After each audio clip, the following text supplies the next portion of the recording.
আল্লাহ বলেন আমি হলাম ইমানদারগণের দুস্থ বন্ধু।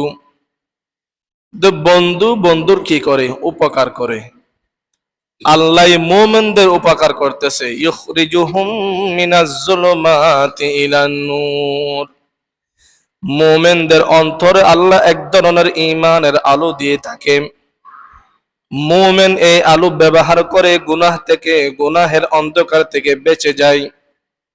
মিনাজ জুলুমাতি ইলান নূর, অনেক ধরনের অন্ধকার আমাদের আশেপাশে থাকে।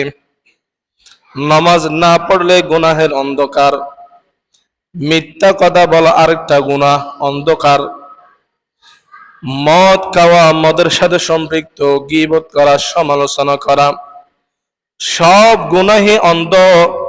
এই গুনাহ থেকে ইমানদার বেঁচে যায় কিসের বদৌলতে? ইমানের পাওয়ার, ইমানের নূরের বদৌলতে। তাহলে আল্লাহ আমাদেরকে একটা ইমানের নিয়ামত দিয়েছেন।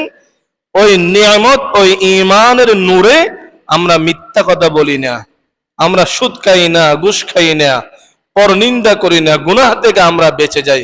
কিসের বদৌলতে? নূরে ইমানি, ইমানের নূরের বদৌলতে।